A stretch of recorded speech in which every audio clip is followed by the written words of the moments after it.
नमस्कार, स्वागत है आपका टाइम्स नाम नवभारत आप देख रहे हैं। मैं आपके साथ अनुराग सिंह। इस वक्त की सबसे बड़ी खबर मैं आपको बताने जा रहा हूं, क्योंकि बड़ी खबर आ रही है। योगी आदित्य के सामने जो संभल फाइल्स रखी गई हैं, वो फाइल्स इस वक्त मेरे हाथ में मौजूद है। ये जो रिपोर्ट योगी आदित्यनाथ को सौंपी गई है, मैं आपको अब से कुछ ही देर में बताऊंगा, क्योंकि संभल हिंसा पर न्यायिक जांच आयोग की रिपोर्ट मुख्यमंत्री योगी आदित्यनाथ को सौंप दी गई। इस रिपोर्ट में कई चौंकाने वाली बातें सामने आई। संभल में बीते साल 24 नवंबर को बड़े पैमाने पर हिंसा हुई थी, जिसमें केंद्र में जामा मस्जिद बनाम हरिहर मंदिर का सर्वे था। लेकिन जांच रिपोर्ट जो इस वक्त मेरे हाथ में मौजूद है, उसके मुताबिक हिंसा की असल वजह तुर्क मुसलमान वर्सेस पठान मुसलमान की लड़ाई थी, जिसमें संभल के हिंदुओं को मारे जाने का पूरा प्लान रचा गया था। इस रिपोर्ट में क्या बड़े खुलासे हुए, मैं आपको सब बताऊंगा एक एक करके। शुरुआत करते हैं सबसे पहले इस रिपोर्ट की सबसे सनसनीखेज बात मैं आपके सामने रखने जा रहा हूं। पठानों और तुर्कों की लड़ाई में संभल को जलाया गया था। न्यायिक आयोग ने सीएम योगी आदित्यनाथ को रिपोर्ट सौंप दी है। न्यायिक रिपोर्ट में चौंकाने वाले 4 खुलासे एक एक करके सब आपके सामने रखेंगे।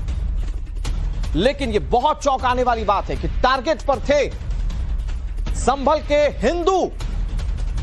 पहले तो यह पता चला कि हरिहर मंदिर और जामा मस्जिद को लेकर विवाद था, लेकिन यह रिपोर्ट बहुत सारी चीजें ऐसी इंडिकेट कर रही है जो देश की जनता की चिंताएं बढ़ा देती हैं। अब आपके सामने सनसनीखेज खुलासा रखते हैं। खुलासा नंबर 1, संभल में पठान और तुर्कों में पुराना आपसी संघर्ष चलता आया है। पठानों और तुर्कों की लड़ाई में संभल जलता रहा है और इसी आग में झोंकने की कोशिश की गई थी किसी तीसरे व्यक्ति को, यानी कि संभल के हिंदुओं को। यह रिपोर्ट कह रही है। आप तस्वीर देख रहे हैं जिस वक्त योगी आदित्यनाथ को रिपोर्ट सौंपी गई, लेकिन उसके साथ साथ इस रिपोर्ट में जो बातें कही गई वो बिंदुवार समझिए। पॉइंट नंबर 1, पठानों और तुर्कों के बीच जो पुराना संघर्ष है, उसमें हिंदुओं को मारने का प्लान रचा गया था, जिसमें संभल जलता रहा है। उस लड़ाई को एक बार फिर से हिंदुओं के खिलाफ इस्तेमाल करने की कोशिश की जा रही थी। अब खुलासा नंबर 2 आपको बताते हैं। सांसद वर्ग के बयान से संभल में हिंसा भड़की थी।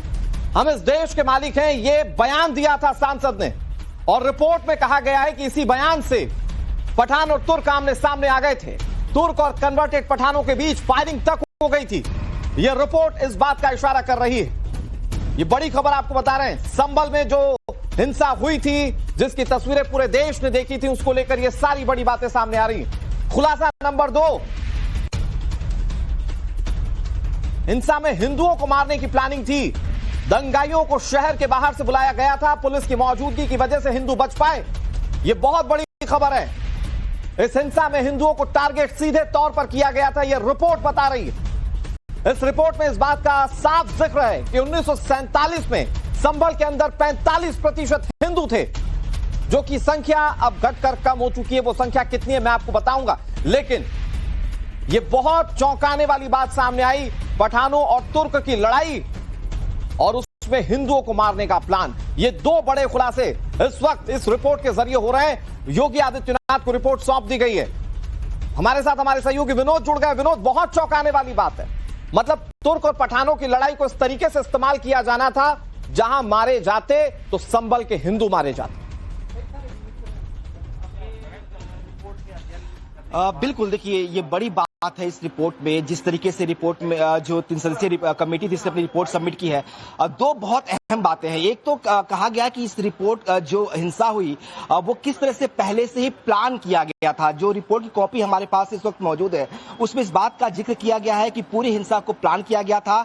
पठान और तुर्क के बीच जो है क्रॉस फायरिंग होनी थी, और इसी में जो इशारे पे होते वो संभल के जो हिंदू है वो होते। इस रिपोर्ट में इस बात का जिक्र किया गया है कि कैसे आजादी के बाद से ही लगातार जो है संभल की डेमोग्राफी में बदलाव शुरू हुए। जो मुस्लिम वहां 55% थे, वो किस तरह से बढ़कर 85% हो गए, और जो 45% हिंदू थे वो घटकर सिर्फ महज 15 से 20% जो है वही रह गए हैं।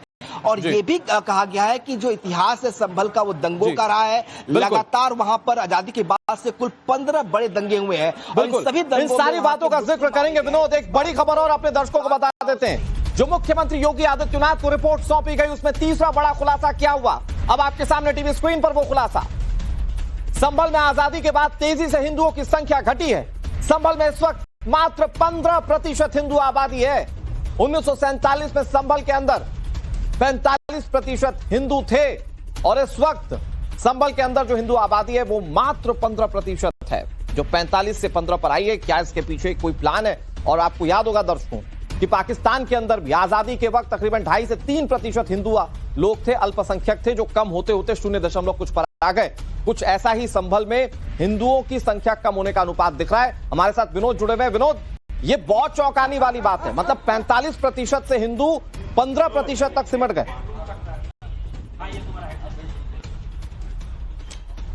बिल्कुल, देखिए जिस तरीके की रिपोर्ट की कॉपी मेरे पास है, इस रिपोर्ट की कॉपी को अगर आप देखें तो बहुत कुछ कहती है कॉपी। कहा जा रहा है कि आजादी के वक्त जो है जो संभल नगर पालिका का क्षेत्र था 55% मुस्लिम्स थे और 45% हिंदू थे। लेकिन आजादी के बाद से किस तरीके से बड़ी रणनीति के तहत जो है वहां के डेमोग्राफी को बदला गया। और इसमें देखिए दो बातें हैं। एक तो कहा जा रहा कि आजादी के बाद से 15 जो है वो दंगे हुए, बड़े दंगे जो तुर्क और पठानों के बीच हुए, और निशाने पर कौन रहा? हिंदू रहा, जिसकी जनसंख्या वहां लगातार घटती रही। जो हिंदू आजादी के बाद 1947 में जो था संभल नगर पालिका में करीब 45% था, वो अब घटकर महज 15 से 20% रह गया है। तो ये एक बड़ी प्लानिंग के तहत उस क्षेत्र को, पश्चिमी उत्तर प्रदेश के उस क्षेत्र को बदला गया। ये भी ये रिपोर्ट कहता है कि इस बार जो हिंसा हुई, जिसमें 4 लोग मारे भी गए, दावा किया गया, उसमें बड़ी संख्या में हिंदुओं के नरसंहार की कॉन्स्पिरेसी थी। और ये फायरिंग जो थी वो तुर्क और पठानों के बीच थी, और अगर पुलिस वहां पर पहले से मौजूद नहीं होती तो बड़ी संख्या में हिंदू मारे जाते और इसे भी एक हिंदू मुस्लिम का दंगा करार दे दिया जाता, जो कि तुर्क और पठानों के बीच की आपसी संघर्ष थी, जिसमें जो निशाने पे होते वो हिंदू होते और इस वजह से उनकी मौतें ज्यादा होती। तो ये पहली बार ऐसा नहीं हुआ है। 1947 के बाद से लगातार ऐसा हुआ, और घटनाएं जो रिपोर्ट्स में बातें जिस बात का जिक्र किया गया है वो ये बता रहे कैसे वहां की एक बड़ी कॉन्स्पिरेसी की तरह जो है वो वहां की डेमोग्राफी को चेंज करने की कोशिश की गई। बड़ी बात ये रिपोर्ट कहती है कि जो 4 लोग मारे गए, जिसको लेकर बवाल हुआ, जिसको लेकर सवाल उठाए गए कि पुलिस की गोली से मारे गए हैं, वो भी ये रिपोर्ट कहती है कि वो लोग भी जो है वो तुर्क और पठानों के बीच जो क्रॉस फायरिंग हुई उसमें मारे गए। पुलिस ने किसी पर गोली नहीं चलाई थी, अपनी सुरक्षा में थी, और पुलिस वहां पर मौजूद पहले से ठीक है। विनोद, मैं आपके पास आ रहा हूं, फिर से में हिंदू मारे जाते। विनोद, मैं आपके पास फिर से आ रहा हूं, और योगी आदित्यनाथ का कदम क्या होगा, इस पर बातचीत होगी। हिंदुओं की घटती संख्या पर बातचीत होगी, उसके पीछे की पूरी प्लानिंग को दर्शकों को समझाएंगे। लेकिन इस वक्त देश की जनता को जानना यह जरूरी है कि वो 4 बड़े खुलासे उस रिपोर्ट के बाद क्या हो रहे हैं। संभल की हिंसा पर सबसे सनसनीखेज रिपोर्ट, न्यायिक आयोग ने मुख्यमंत्री योगी आदित्यनाथ को जो रिपोर्ट सौंपी, उसमें बहुत सारी बातें सामने आई, जिसमें कि 4 सबसे ज्यादा ध्यान देने वाली बातें हैं। वो 4 बातें क्या है, मैं आपके सामने एक साथ रखूंगा, जिसमें आपको यह पता चलेगा कि कैसे संभल के अंदर एक बड़ी प्लानिंग रची गई थी, और उस बड़ी प्लानिंग के जरिए कोशिश क्या थी कि हिंदुओं की संख्या को कम किया जाए। सबसे पहले जो बड़ी बात सामने आई इस रिपोर्ट के जरिए, यह पठानों और तुर्कों के बीच की लड़ाई, यह संभल में पहले से होता रहा है, लेकिन इस लड़ाई के जरिए टारगेट पर कौन था? हिंदू लोग। कोशिश यह थी कि वहां पर हिंदुओं को मारा जाएगा। दिखने में तो बड़ा सीधा सा मामला लग रहा था कि जामा मस्जिद के सर्वे को लेकर वहां पर लोग परेशान हैं, लेकिन अंदर खाने जो चीज चल रही थी वो ये कि वहां पर हिंदुओं को टारगेट करना था, तुर्कों और पठानों की लड़ाइयों को इस्तेमाल करना था। बड़ी बात यह भी सामने आई कि आजादी के बाद से संभल के अंदर हिंदुओं की संख्या बहुत ज्यादा कम हुई है। जो कभी 45% हुआ करती थी इस इलाके में, वो हिंदुओं की संख्या मात्र 15% पर आ चुकी है। और बड़ी बात यह है कि इसके लिए बाकायदा सारी प्लानिंग्स की गई थी। कहा जा रहा है कि कई सारे संगठन यहां पर काम कर रहे थे, और ये जितनी भी बातें सामने आई वो बहुत ज्यादा चौंकाने पर मजबूर कर देती हैं, बहुत ज्यादा हैरान कर देती है, सवाल ये पूछने पर मजबूर कर देती है कि देश में ऐसे कितने संभल हैं, ऐसे कितनी जगह हैं जहां पर इसी तरह की प्लानिंग चल रही है। मामले दिखने में बहुत सीधे होते हैं, बहुत सपाट होते हैं, लेकिन उसके अंदर इतनी सारी चीजें पनप रही होती है, ये आज देश को इस रिपोर्ट के जरिए पता चलता है। जाहिर बात है उत्तर प्रदेश के मुख्यमंत्री तक जब रिपोर्ट पहुंची है, इस पर कार्रवाई की जाएगी, लेकिन आप ये समझिए कि देश के अंदर किस तरह से ताकतें काम कर रही हैं ताकि एक धर्म के लोगों को कम किया जा सके। सबसे ज्यादा इस रिपोर्ट में जिस चीज पर आपको गौर करना चाहिए वो यहां पर हिंदुओं की कम होने वाली संख्या। हिंदुओं की संख्या जो संभल में आजादी के वक्त 1945 में 45%, वो आज कम होते होते 15% पर आ गई है। क्या यह अकस्मात हुआ है? इसके पीछे यह कहा जा रहा है कि दंगे हुए, लेकिन दंगों में सिर्फ एक ही वर्ग के लोगों की कम होती संख्या क्यों सामने आ रही? यहां से सिर्फ हिंदू ही कम क्यों हुए? जबकि बताया तो यह जाता है कि तुर्कों और पठानों के बीच यहां पर लड़ाई होती आई, लेकिन यहां अगर किसी की संख्या घटी तो वो हिंदू थे। बड़ी बात यह कि जामा मस्जिद में जो सर्वे हो रहा था, उस सर्वे में भी पठानों और तुर्कों की लड़ाई में मारा किसको जाना था? हिंदुओं को मारे जाना था। यह रिपोर्ट बता रही जो मेरे हाथ में इस वक्त है। विष्णु शंकर जैन हमारे साथ जुड़ गए, वो इस मामले को बहुत करीब से देखते रहे, सर्वे के दौरान भी वो मौजूद थे। विष्णु शंकर जैन जी हमारे साथ जुड़ गए। विष्णु शंकर जैन जी, ये रिपोर्ट बहुत हैरान करती है। संभल में सब कुछ प्लानिंग के तहत होता रहा, तुर्कों पठानों की लड़ाई में हिंदुओं को टारगेट किया जाना था। कैसे देख रहे हैं सर आप इस रिपोर्ट को? देखिए, संभल में जिस तरह से वहां पे डेमोग्राफिक चेंज हुआ है, जिस तरह से वहां पे हिंदू समाज के लोगों की एथनिक क्लेंजिंग हुई है, जिस तरह से दंगे में बर्बरता पूर्वक घटनाएं की गई हैं 1979 में, पूरे के पूरे घर जला दिए गए, लोगों को मार डाला गया, ये स्पष्ट रूप से दिखाता है कि संभल में वहां पे बहुत भारी मात्रा में डेमोग्राफिक चेंज हुआ है। और आज उस डेमोग्राफिक चेंज का ही नतीजा है कि जब कोर्ट ने, माननीय न्यायालय ने आदेश दिया था 19 नवंबर और 24 नवंबर को वहां पे सर्वे का, तो सर्वे के कोर्ट के ऑर्डर की अवहेलना में, उल्लंघन में वहां पे भारी मात्रा में हिंसा की गई। मैं इसको दंगा भी नहीं कहूँ, हिंसा की गई। और पूरे प्लानिंग थी कि सर्वे टीम को एलिमिनेट किया जाए। इसमें इंटरनेशनल प्लेयर्स, इंटरनेशनल साजिशकर्ता इसमें इन्वॉल्व थे। और मैं एक बात और बताना चाहता हूं कि संभल में जो हरिहर मंदिर का सच है, वो सच उभर के सामने आएगा। वो इतिहास में एक हमारा हरिहर मंदिर हुआ करता था जहाँ की अवतार का जन्म होना है, और वहां पे बर्बरता पूर्वक बाबर ने 1528-29 के दशक में वहां पे हमारे मंदिर को तोड़ के उसका मस्जिद का शेप देने की कोशिश की। संभल का एक सच और है कि वो संभल की जो शाही जामा मस्जिद है वो एक एएसआई प्रोटेक्टेड मॉन्यूमेंट है, और आज ऐसी स्थिति आ गई है कि एएसआई अपना मॉन्यूमेंट में स्वयं कब्जा नहीं कर पा रहा है। अगर इस देश में रूल ऑफ लॉ है, कानून का राज है, कानून का शासन है, तो सवाल ये पूछना चाहिए कि क्या कोई कानून मुस्लिम डोमिनेटेड एरिया या हिंदू डोमिनेटेड एरिया के हिसाब से चलेगा, या कानून अपना काम करेगा? और अगर कानून को अपना काम करना है तो सवाल ये है कि एएसआई आज चुप क्यों बैठी है, एएसआई उसका कब्जा क्यों नहीं ले पा रही है?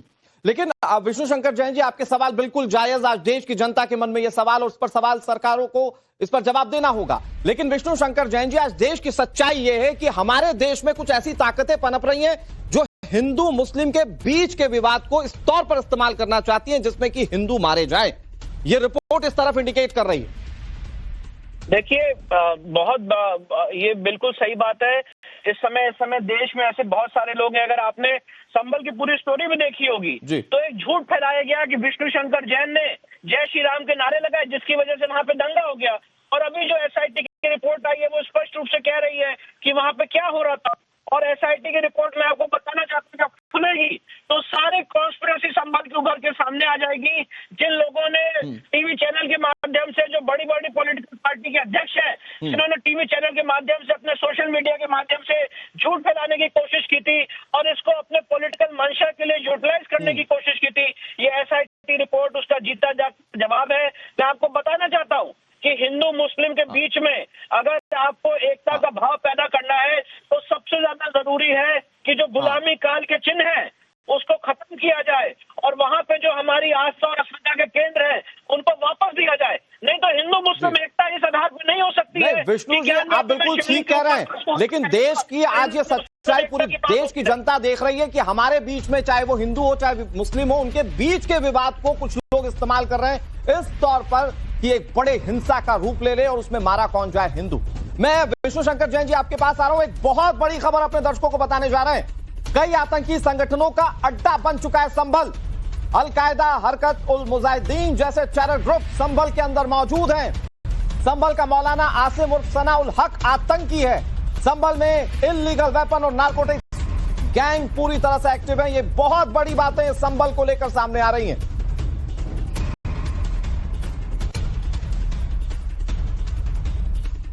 आचार्य प्रमोद कृष्णम इस पर ज्यादा बातचीत के लिए जुड़ गए, और चूंकि वो संभल के ही क्षेत्र से बिलोंग करते हैं। आचार्य जी, बहुत सारी बातें जो आज योगी आदित्यनाथ को रिपोर्ट में सौंपी गई, उसमें बहुत सारे हैरान करने वाली बात, हिंदुओं की संख्या कम होना, दंगा इस तरीके से साजिश रचना कि सिर्फ हिंदू मारे जाएं, और ये एक और बड़ी बात कि टेरर ग्रुप संभल में एक्टिव है। कैसे देख रहे हैं सर आप इस रिपोर्ट को? देखिए, संभल एक पौराणिक स्थान है और संभल का जिक्र, संभल का उल्लेख हमारे पुराणों में है, श्रीमद् भागवत में है, कई पुराणों में है। और पुराणों में लिखा है कि संभल वो स्थान है जहां भगवान का अवतार होगा, श्री कल्कि अवतार होगा, भगवान का अंतिम अवतार होगा। इसी उद्घोषणा को ध्यान में रखते हुए पिछले वर्ष 19 फरवरी को भारत के यशस्वी प्रधानमंत्री जी संभल आए थे और श्री कल्कि धाम का शिलान्यास किया। श्री कल्कि धाम का निर्माण चल रहा है, लेकिन जो हालात संभल में हैं, संभल को टारगेट किया जा रहा है और संभल की सुरक्षा की बहुत जरूरत है। संभल को आचार्य जी, क्या ये सिर्फ टारगेट इसलिए किया जा रहा है क्योंकि ये हिंदुओं की आस्था का केंद्र है? हिंदुओं के अक्स मिटा दिए जाए, नामो निशान मिटा दिया जाए, ये क्या सिर्फ सारी साजिशें इसलिए हैं? डेफिनेटली ये एक इंटरनेशनल साजिश है, इंटरनेशनल साजिश के निशाने पे है। और प्रधानमंत्री नरेंद्र मोदी जी जब से संभल आए हैं और श्री कल्कि धाम का भव्य और दिव्य मंदिर बनाने का हमारी शुरुआत हुई है, शिलान्यास हुआ है, तब से और ये सब चीजें बढ़ गई हैं। और संभल को आतंकवादी गतिविधियों का जहां तक केंद्र है के रूप में देख रहे हैं लोग, वो बिल्कुल सही है, उनकी आशंका सही है। क्योंकि संभल के जो पूर्व सांसद थे, जो अब नहीं है, स्वर्गीय डॉक्टर शफीकुर रहमान बर्क, उनके पोते अब सांसद हैं, तो इनके दादा भी सांसद थे।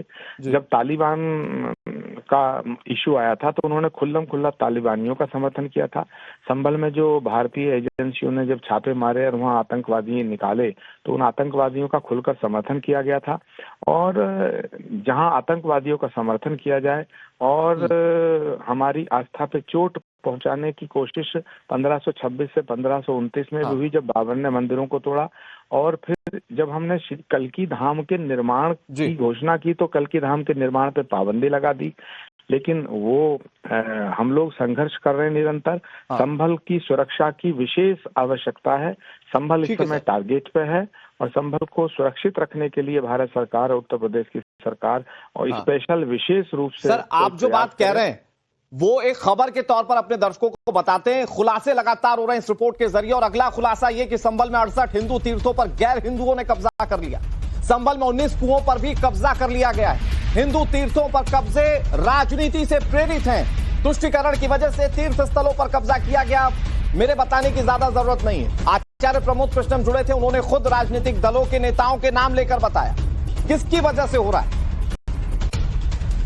आचार्य प्रमोद कृष्णम अब हमारे साथ नहीं है, लेकिन यह बहुत बड़ी बात है। पांचवा खुलासा जो हम आपके सामने रख रहे हैं, इसमें यह साफ पता चल रहा है कि संभल के 19 कुओं पर कब्जा किया गया था। हिंदू तीर्थों को जबरन यहां पर इस तरीके से कब्जा करने की कोशिश की गई ताकि हिंदुओं का अक्स यहां से मिटाया जा सके। कम से कम आचार्य प्रमोद कृष्णम और विष्णु शंकर जैन तो इसी बात पर इशारा कर रहे हैं। हमारे सहयोगी विनोद हमारे साथ जुड़े हुए। विनोद, आपने विष्णु शंकर जैन को भी सुना, आपने प्रमोद कृष्णम को भी सुना, और ये जो बात कह रहे हैं उसमें बहुत सारे सवाल इसलिए भी लोगों के मन में पैदा हो जाएंगे क्योंकि जो रिपोर्ट्स इंडिकेट कर रही हैं कि ऐसी ताकतें हमारे देश में काम कर रही हैं जो हमारे देश विरोधी ताकतों के साथ है और वो चाहती हैं कि हिंदू मुस्लिम हार्मोनी देश में खराब हो।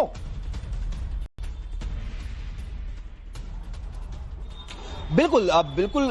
देखिए, दो चीजें हैं। जिस तरीके से रिपोर्ट जिसका हम लोग जिक्र भी कर रहे थे और सभी जो गेस्ट थे वो भी इस बात का जिक्र कर रहे थे कैसे वहां पे डेमोग्राफी को चेंज किया गया। ये रिपोर्ट बताती है कि कैसे ये किया गया। वहां जो कम हुआ है, जो हिंदू वहां 45% थे वो महज 15% बच गए हैं और मुस्लिम जो है वो 55 से 85% हो गए हैं। तो ये कैसे हुआ, इसके पीछे की वजह भी इसे बताई गई है। इसे बताया गया कि आजादी के बाद से कुल 15 दंगे जो है वो यहाँ पर हुए थे और किस दंगों में कितनी मौतें हुई हैं इस बात का जिक्र भी किया गया। कहा गया कि 1978 में जो दंगा हुआ था उसमें बड़ी संख्या में हिंदू मरे थे। उसके बाद से कंडीशन ये थी कि जो बच गए थे वो पलायन कर गए, यानी संभल में हिंदुओं को अगर वहां रहना था तो उन्हें मरना था दंगों में, अगर बचना चाहते थे तो उन्हें संभल को छोड़ना पड़ा।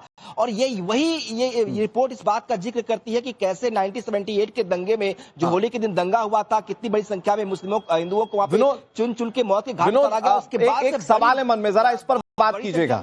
मैं चाहता हूं कि दर्शक इस मामले की गंभीरता को समझे जो इस रिपोर्ट में कहा जा रहा है। इस रिपोर्ट में यह बात कही गई है कि जो शाही जामा मस्जिद को लेकर पूरी प्लानिंग रची गई थी। तुर्कों और पठानों के बीच की लड़ाई में हिंदुओं को मारा जाना था। रिपोर्ट यह भी बताती है कि 45% से हिंदू 15% पर आ गए। तो अगर उस दिन दंगा हुआ होता और पुलिस ना होती तो क्या ये परसेंटेज और कम हो सकते थे हिंदुओं के संभल के अंदर? विनोद, बिल्कुल, देखिए वहां की जो डेमोग्राफी है उससे चेंज करने की बहुत बड़ी कॉन्स्पिरेसी ये थी। रिपोर्ट में इस बात का जिक्र किया गया है कि 22 नवंबर 2024 को जो वहां के सांसद थे बर्क, उन्होंने बयान दिया था कि हम इस देश के मालिक है, और इसके बाद से पूरी जो रणनीति थी वो तैयार की गई। रणनीति यही थी कि तुर्कों और पठानों के बीच जो फायरिंग होगी उसके बाद ये मॉब जो है वो हिंदू मोहल्लों की तरफ मूव करेगी और वहां पे कत्लेआम मचाया जाएगा। तो अगर पुलिस वहां पहले से मौजूद नहीं होती, अगर वो एक्टिव नहीं होती, तो ये बड़ा दंगा होता और ठीक कुछ कंडीशन हिंदुओं की जान बच पाई। एक लाइन में अगर मैं अपने दर्शकों को बताऊं विनोद, जो ये रिपोर्ट बता रही है, हिंदुओं की जान बच पाई क्योंकि वहां पर पुलिस मौजूद। पुलिस नहीं होती, ये परसेंटेज हिंदुओं की संख्या संभल के अंदर और कम होती।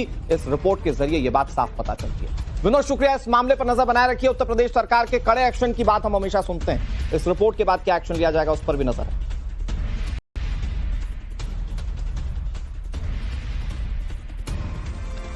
आपके सामने कुछ और तर्क रखने की कोशिश करते हैं। आखिर तुर्क और पठान की लड़ाई है क्या, मैं आपको यह समझाने की कोशिश करता हूं। इस रिपोर्ट की माने तो संभल हिंसा की प्लानिंग पहले से की गई थी। अकस्मात कुछ भी नहीं हुआ था। जो वहां पर लोग बताने की कोशिश कर रहे थे कि टीम आई तो कुछ लोगों के सेंटिमेंट्स हर्ट हो गए, उसके बाद उन्होंने हिंसा शुरू कर दी, तो वैसा कुछ नहीं था। तुर्कों और पठानों की लड़ाई पहले से प्लान की गई थी। वर्चस्व की लड़ाई में 5 लोगों की मौत हुई। सारी लड़ाई तुर्क वर्सेस पठान की थी। पठान तुर्क की लड़ाई में संभल पहले भी जलता रहा है, इस बार भी जलाने की प्लानिंग थी, और इस बार टारगेट पर था विशुद्ध रूप से हिंदुओं को मारने की प्लानिंग की गई। संभल में हिंसा भड़काने के लिए बाहरी लोग आए थे। इस रिपोर्ट में इस बात का भी जिक्र है। आजादी के समय संभल में 45% हिंदू रहते थे, और यह संख्या घटते घटते आज की डेट में महज 15% पर आ गई है। यह सच्चाई है जो इस रिपोर्ट के जरिए साझा की गई, और इसके बाद अपने आप कई सारे सवाल जुड़ जाते हैं। इधर न्यायिक रिपोर्ट सौंपने के बाद पूर्व डीजीपी ए.के. जैन ने क्या कहा, वो आपको सुनना चाहिए। जो जांच हमको सौंपी गई थी कमीशन को, उन बिंदुओं पे माननीय मुख्यमंत्री जी को आज सुबह 10 बजे कमीशन ने रिपोर्ट सौंप दी है। सर, क्या लग रहा है कि इनके प्रमुख बिंदु, ये इसके ऊपर कोई टिप्पणी नहीं कर सकता हूं, गोपनीय रिपोर्ट है। अब आपको बहुत जल्दी से बता देते कि तुर्क मुसलमान कौन है और पठान मुसलमान कौन है। तुर्क मुसलमान ये तुर्की चीन की सीमाओं पर रहने वाली जाति, जबकि पठान मुसलमानों की बात की जाए तो पठान मुस्लिम पश्तून वंश से ताल्लुक रखते हैं।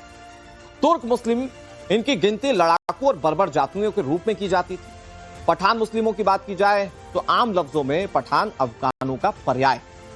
तुर्क मुस्लिम, तुर्क समाज पहले गैर मुस्लिम हुआ करते थे, जबकि पठान मुस्लिम अफगानिस्तान से भारत आए लोगों के वंशज हैं। तुर्क मुसलमानों की बात की जाए तो एक समय में इन्होंने इस्लाम धर्म स्वीकार कर लिया था। पठान मुस्लिमों को लेकर माना जाता है कि आमतौर पर पश्तो या फारसी भाषा हमेशा से बोलते आए हैं। यह पूरा इतिहास है तुर्कों और पठानों के बीच, और इनके बीच में संभल के अंदर दंगे होते थे। कैपिटलाइज करने की कोशिश कुछ लोग कर रहे हैं। इधर संभल हिंसा पर रिपोर्ट आने के बाद बीजेपी ने बड़ा आरोप लगाया है, संभल में हिंदुओं की आबादी कम हुई है। संभल रिपोर्ट से सच सामने आ चुका है, यह बीजेपी प्रवक्ता राकेश त्रिपाठी कह रहे हैं। देश में डेमोग्राफी बदलने की कोशिश की जा रही है। सुरक्षा के एहसास का अभाव होने पर पलायन हुआ है, यह बीजेपी की ओर से कहा जा रहा है। क्या कह रहे हैं राकेश त्रिपाठी, सुनिए। मानव जीवन के लिए सुरक्षा सबसे महत्वपूर्ण विषय है। जहां जहां भी सुरक्षा के एहसास का अभाव होता है वहां से व्यक्ति पलायन कर जाता है। संभल में जिस तरह से लगातार बार बार दंगे हुए और इन दंगे में बड़ी संख्या में हिंदुओं का कत्लेआम हुआ, इसकी वजह से संभल में बड़ी संख्या में हिंदुओं का पलायन हुआ है। और संभल के हिंसा को लेकर के जो रिपोर्ट आई है उस रिपोर्ट भी इस तरह से इंगित कर रही है कि बड़ी संख्या में दंगों में हिंसा के नाते हिंदुओं को पलायन के लिए मजबूर होना पड़ा। हमने देश का इतिहास देखा है और दुनिया भर में जहां जहां भी इस प्रकार से दंगे में किसी मजहब या जाति के आधार पर किसी को प्रताड़ित किया गया है, वहां से उनकी संख्या का कम हो जाना बहुत स्वाभाविक सा है। लेकिन देश के लिए ये एक बड़ा खतरा है, क्योंकि देश में जानबूझ करके डेमोग्राफी को चेंज करने के लिए एक साजिश रची जा रही है और यह डेमोग्राफिक चेंज इस देश की इंटरनल सिक्योरिटी के लिए एक बड़ा खतरा है। और आयोग के रिपोर्ट सौंपे जाने के बाद प्रमुख सचिव सूचना विभाग के संजय प्रसाद ने क्या कहा वो आपको सुनाते हैं। हमारे साथ उत्तर प्रदेश के प्रमुख सचिव गृह है संजय प्रसाद जी हैं। सर, आज जो संभल मामले की रिपोर्ट थी वो सबमिट हो गई है 3 सदस्यीय। जी हाँ, आज जो संभल की जो घटना की जांच के लिए जो न्यायिक आयोग गठित किया गया था, आज उन्होंने अपनी रिपोर्ट माननीय मुख्यमंत्री जी को सौंपी है। इसमें बहुत सारे सजेशंस भी होंगे, क्या उस पर भी अभी रिपोर्ट का अध्ययन किया जाएगा, तब उसके बारे में और कुछ बताने की स्थिति में। अब आपको यह जानना चाहिए दर्शकों कि देश में और संभल के अंदर खास तौर पर कब कब हिंसा हुई है, कब कब संभल हिंसा की आग में जला। तो साल 1947 में आजादी के वक्त में ही यह हालात बन गए थे जब इस इलाके में हिंसा हुई। फिर इसके बाद 1948, 1953, 1958, 1962, 1976, 1978, 1980 ये वो साल हैं जब संभल में हिंसा हुई। 1990, 1992, 1995 ये सिलसिला लगातार आगे बढ़ता रहा। फिर 2001, 2019 यहां पर भी हिंसा हुई और फिर उसके बाद साल 2024 में भी एक बड़े हिंसे की प्लानिंग की गई थी। हालांकि उसे पूरी तरह से साबोटाज कर दिया गया उस प्लानिंग को, लेकिन जब वो प्लानिंग की गई और उसकी जब सच्चाई सामने आ रही है तो यह पता चल रहा है कि कैसे वहां पर हिंदुओं को टारगेट किया गया था, कैसे वहां पर डेमोग्राफी चेंज के लिए एक बड़ी प्लानिंग की गई थी। जो रिपोर्ट उत्तर प्रदेश सरकार को सौंपी गई है उसमें बहुत सारे सवाल पूछने पर हिंदू कम से कम मजबूर हो जाएगा संभल के लिहाज। इधर संभल के जिन हिंदुओं के न्यायिक आयोग की बात उन्होंने की, मतलब कि न्यायिक आयोग के सामने जिन हिंदुओं ने अपनी बातों को रखा, वो भी ये कह रहे हैं कि मुख्यमंत्री तक उनकी बात पहुंचनी चाहिए। अब हिंदुओं की सुरक्षा के बारे में और सख्त कदम उठाए जाएंगे, ये उन्होंने उम्मीद जताई। साथ मौजूद हैं हिंदू समुदाय के वो प्रतिनिधि जिनके नेतृत्व में हिंदुओं ने अपनी बात न्यायिक आयोग के सामने रखी थी। संजय गुप्ता पोली, क्या आप लोगों ने रखा था न्यायिक आयोग के सामने? हमने न्यायिक आयोग को 1978 से लेकर के अब तक जो यहाँ की जनसंख्या में ह्रास हुआ है, हिंदू जनसंख्या में ह्रास हुआ है, उसकी पूरी रिपोर्ट उनको पेश की थी और उन्हें ये बताया था किस प्रकार से यहाँ की डेमोग्राफी को बिगाड़ा गया है और यहाँ पर हिंदुओं का पलायन लगातार होता रहा, ये हमने उनको बताया था। और हमने उनको ये भी बताया कि 1978 से लेकर अब तक कितनी बार हिंदुओं के साथ ऐसा कुठाराघात हुआ कि यहाँ पर 200 से अधिक जनहत्याएं हुई और हमारी जो संपत्ति है उनको भी नुकसान पहुंचाया गया और एक वास्तविक जो यहाँ का संभल का एटमॉस्फेयर था, वातावरण था, उसको भी चेंज कर दिया गया। तो ये हमने जब उनको बताया था, उन्होंने आज हमारे जो कहे हुए उसको सत्य को न्यायिक आयोग ने मुख्यमंत्री जी के सामने पेश किया है। आज आवश्यकता है कि माननीय मुख्यमंत्री जी को जब ये रिपोर्ट मिले तो वो हमारे साथ भी न्याय करें। और संभल हिंसा की रिपोर्ट पर कांग्रेस का पहला रिएक्शन सामने आ चुका है। चुनाव की पृष्ठभूमि तैयार की जा रही है योगी सरकार की ओर से, ये तारिक अनवर कह रहे हैं। योगी हिंदू मुसलमान का दांव खेल रहे हैं, ये तारिक अनवर कह रहे हैं। लेकिन सवाल ये है कि क्या उन्हें वो आंकड़ा पता है जिसमें 45 से 15% पर चला गया संभल में हिंदू? सुनिए जरा कांग्रेस की ओर से क्या कहा जा रहा है। योगी जी आने वाला जो विधानसभा का चुनाव है उसकी तैयारी कर रहे हैं और ये उसी से जुड़ा हुआ मामला है, क्योंकि वो जान रहे हैं कि आने वाले चुनाव में उनसे हिसाब किताब लिया जाएगा और लेखा जोखा होगा। तो इससे बचने के लिए एक ही तरीका है कि हिंदू मुसलमान किया जाए और समाज को बांटा जाए। ध्रुवीकरण की राजनीति भारतीय जनता पार्टी हमेशा करती रही है, इस बार भी करेगी, खासकर उत्तर प्रदेश में। तो ये सब उसके लिए ये एक भूमिका तैयार।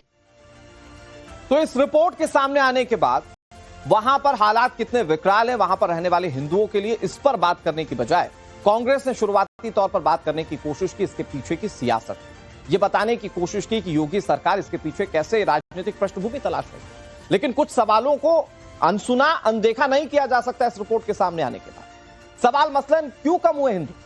हिंसा हो रही थी, हिंसा दो पक्षों में हो रही थी, लेकिन एक ही पक्ष के लोग यहां पर कम क्यों हुए? भाई किसकी गलती थी जो पिछली सरकारों के वक्त में ध्यान नहीं दिया गया? ये गलती थी किसकी जो हिंदू कम होते चले गए? सवाल यह भी है कि जो अभी इस रिपोर्ट में जिस बात को इंडिकेट किया जा रहा है कि यहां पर कई आतंकी संगठन पनप रहे हैं, कई सारे देश विरोधी ताकतें यहां पनप रही हैं, सवाल यह है कि ये पनप क्यों रही हैं? किसकी शह थी यहां पर? आचार्य प्रमोद कृष्णम जुड़े तो उन्होंने यहां पर पूर्व सांसद और मौजूदा सांसद पर ठीकरा फोड़ने की कोशिश की। लेकिन सवाल दर्शकों जो आपके मन में होना चाहिए इस रिपोर्ट के आने के बाद, वो यही होना चाहिए कि ये सब कुछ देश के अंदर कैसे होता रहा। एक सवाल और है, वो सवाल ये कि आखिर ऐसे कितने संबल हैं, ऐसी कितनी जगहों पर डेमोग्राफी चेंज के लिए बाकायदा प्लानिंग की जा रही है और उस प्लानिंग को एग्जीक्यूट करने के लिए कुछ लोग मचल रहे हैं। ऐसी कितनी जगह, ये बहुत सारे सवाल हैं जो इस खबर के सामने आने के बाद आपके मन में जाहिर बातें की होंगी। योगी आदित्यनाथ या उत्तर प्रदेश की सरकार हो सकता है कि इस पर बहुत बड़े कदम उठाए, लेकिन ऐसी सोच वालों का इलाज करना बहुत जरूरी है। क्योंकि आप देखिए, जितनी भी खबरें आप मेरे आसपास में देख रहे हैं, इसमें खुलासा नंबर 1 जो आप इधर देख रहे हैं मेरे राइट हैंड साइड में, कि पठानों और तुर्कों की लड़ाई पहले की थी, लेकिन उसको इस्तेमाल किया जाना था साल 2024 में, मारा जाना था हिंदुओं को। और इसके पीछे का आधार क्या था? शाही जामा मस्जिद के सर्वे को लेकर टीम निकली थी और उसको आधार बनाकर मुस्लिम बनाम मुस्लिम की लड़ाई थी और मारना था हिंदुओं को। जरा सोचिए, ये एग्जीक्यूशन की प्लानिंग की गई थी। मैं आपको कुछ और आंकड़े सामने रखता हूं, आप खुद अंदाजा लगाइए कि वहां जो प्लानिंग के तहत किया गया वो कैसे धीरे धीरे एग्जीक्यूट भी हो रहा था। संभल में हिंदुओं की संख्या जो साल 1947 में यानी कि आजादी के वक्त में हिंदुओं की संख्या जो 45% हुआ करती थी, वो कम हो गई है। मुसलमानों की संख्या उस वक्त 55 हुआ करती थी, हिंदुओं की संख्या हुआ करती थी 45%। अब इसको समझिए कि जो 2025 आते आते, जब मैं आपको आंकड़ा बता रहा हूं तो ये कम कैसे हो गया। 2025 में हिंदुओं की संख्या हो गई महज 15% और उसके अनुपात में मुस्लिमों की संख्या यहां 85% हो गई। मतलब एक कम हो रहा है, दूसरा बढ़ रहा है। इसके पीछे का रीजन क्या है? भाई, दंगों को आपने कहा कि लोग डर कर चले गए, तो डर कर चले गए तो उनके मन में विश्वास कौन पैदा करेगा?